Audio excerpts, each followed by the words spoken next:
first thing you have to do for this lesson is make a column. Just find a stiff piece of paper from the junk mail that you get, and I'm going to cut it off so it fits in my page. Your paper is 8 by 10. And see, I have these two columns, and they're symmetrical because I folded it in half. And remember, it's wider at the bottom than it is at the top. And we're going to lay that right there on the middle of our fold. We folded our paper, so it's right here on the middle. So they line up, and you want to leave enough space to put your capital on. And this is going to be Nero's reflecting pool. I hope that's coming. Yeah, it's this. And then remember, it's rounded at the bottom. It's not squared off. Normally I have a whole bunch of these in the room. People just use them, but okay. So, oops, sometimes it doesn't go through. Okay, there is our first column. Now you're going to take your ruler and you're going to measure. If you have a ruler, I know I have a ruler somewhere. Looking for the ruler. So looking for the ruler. Looking for the ruler. I think we'll just go like this. Just make sure there that it's the same spot on the page. Oh, there's one. Well, it's a long one, but it'll work. Welcome to my world. How do you find all your stuff because you got too much stuff? Okay. We're going to draw a line straight across here. But we're not going to make it exactly where the column is. So make sure your ruler is even with the edge of the page, and come down and make sure there's some space between the base of your column and the edge of your pool. And then we're going to make a second line, which is about, make sure it's straight with the edge of your paper, and it's about 1/4 of an inch. We're going to do that. Okay, now we're going to come over, and let's see how far we want to come over. About 4 inches. And we're going to make a little mark here. Make sure the base of your column is even with the other base. So I'm going to make a little line here and one little line here. And we said that was at 4 inches, so we're going to go 4 inches on this side. You can be draftsman after this. And then make sure you're even with the base of the column. So right here. So we have 4 inches. I'm going to lay my ruler down without poking my eye out. And we're going to trace it here. Okay. Now we're going to, again, trace around it, making sure the base of that column is with this line here. And the top of it goes up to here. And we only have half a column, because half a column is better than none. And we do the same thing on the other side. And come down. And again, this. Okay. Now, this is a reflecting pool, so we got to reflect. So line your column up here with the fold in the center, just like you did before, but you don't draw on this decorative. This is going to be the decorative edge. We're going to draw right here, right here. And then over here, we're going to do the same thing, and it's a reflecting pool, so this column will reflect in the water. And we're going to reflect over here. Make sure you're there. Okay, so now our pool is here, and you can do this in the water so that you know it's water, because water almost always has movement in it. Now, above that, you're going to draw a line approximately an inch above that walk space, and that's a walkway there, and this would be all concrete lined. It's interesting that they destroyed this, because I wonder if any part of it's still there. So this would all be a walk space. And then at the top, we're going to put Corinthian columns. And I will put Corinthian columns and Doric columns and Ionic columns on the page later, But right now, just think of yourself as drawing, I don't know, it's sort of like a melting crown, but just little jagged things here. If we took and really drew a Corinthian column, we'd be at this till Christmas time, and we don't want to do that. We got other things to do. Oops, that part was wet. So, but anyway, here's our top, and then we'll put a little bit right here underneath. It's like a little round base. Because they were placed together, they're actually made separately. And then I'm going to use this piece of paper to put my fluting in. So what you're going to do is make a little U shape here, like here. Don't make too many. And then a little upside down U or an N.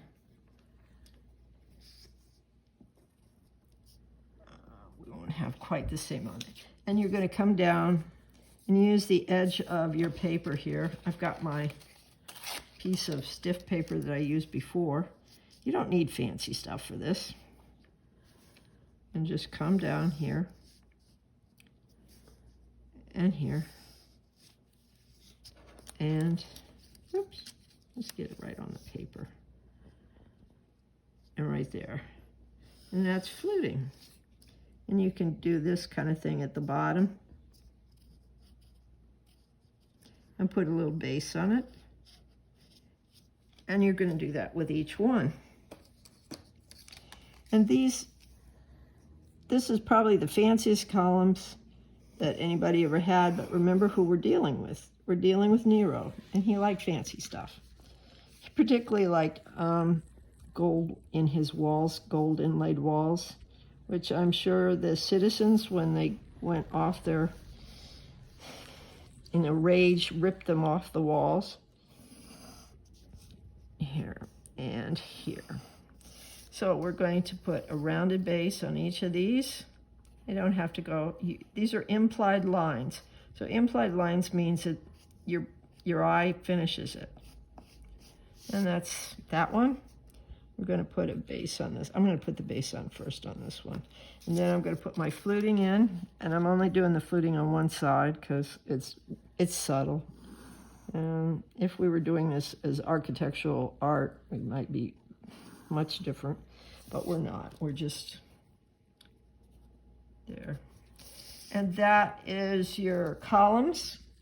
In the background, we have hills.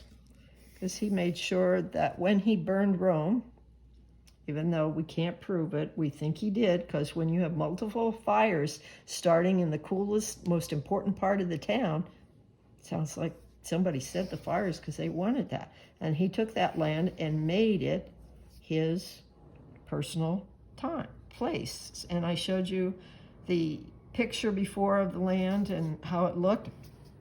Okay, now we have to put, and you can make these like implied again, because, and you can just draw these in, because the water would be making movements, so if they're not straight, it's okay. The water would make them move. Now we're going to put in what is called a chaise lounge, which is like this. Okay, now I'm going to erase that because, and just make little circle. First of all, you put a rectangle on the bottom. Notice this angles back that way and that angles that way, and then we're going to put little feet on it.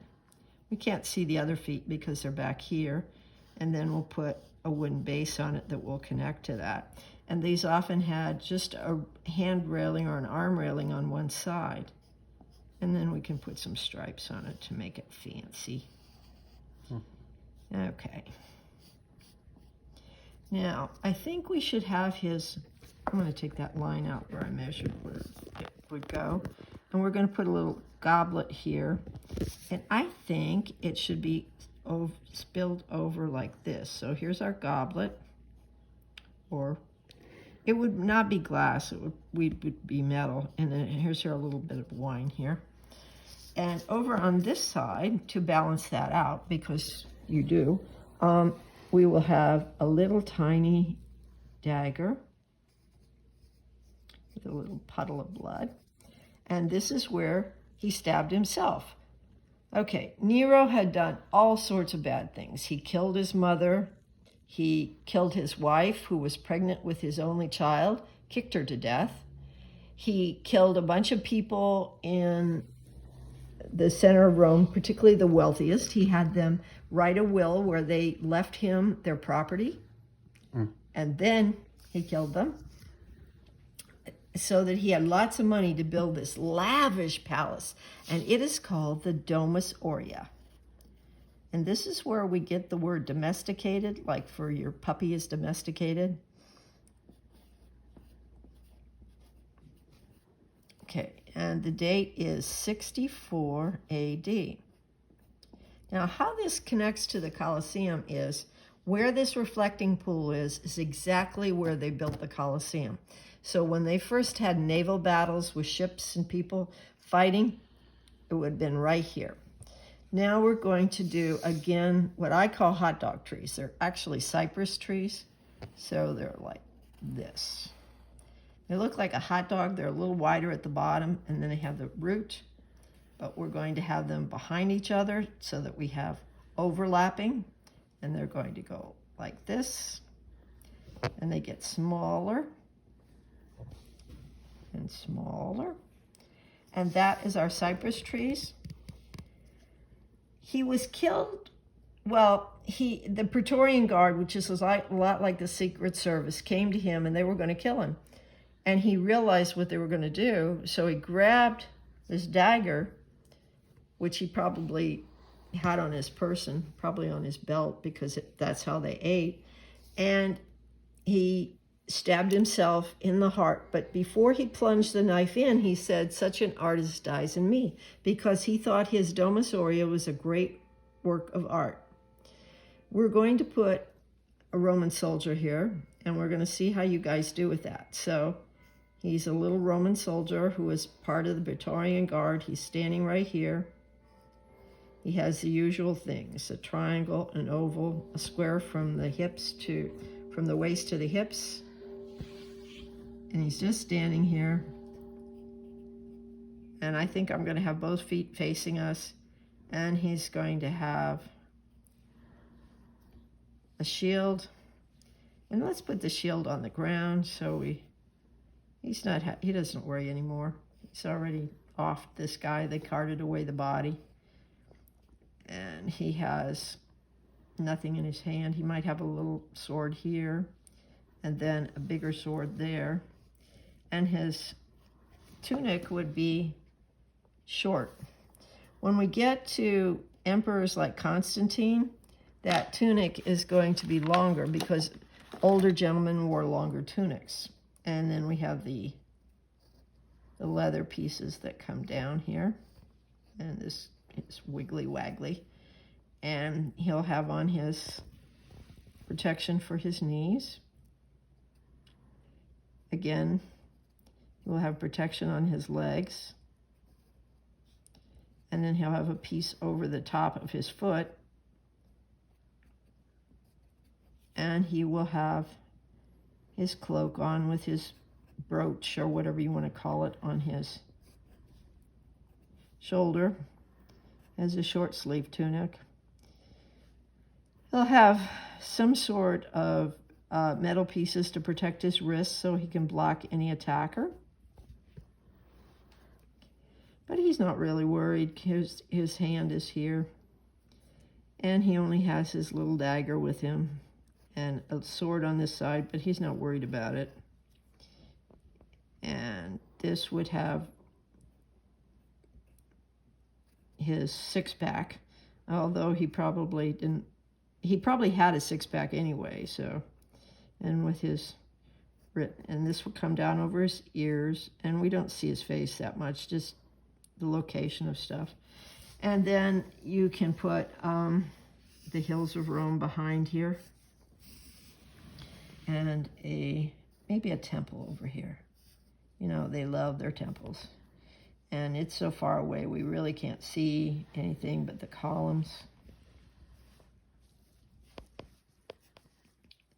It's over here. And Then your sky is blue, and let's put a river in the background. I think it's the Tiber River back there. And then some land back here. Okay, so this would be a road, and it would probably have like this. And as the stones come towards you, they get bigger. That is an illusion of perspective. And we're not going to make them terribly even because they probably wouldn't be. They had to be hand carved, so I can see us all hand carving them. They wouldn't be even, boy. Okay, so they turn and they come towards us. And they get bigger.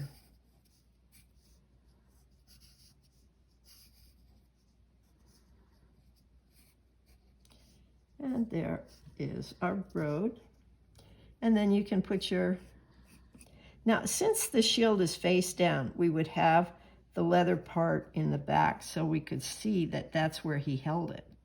So it's metal, but it's got this leather bit that he would drape his arm into.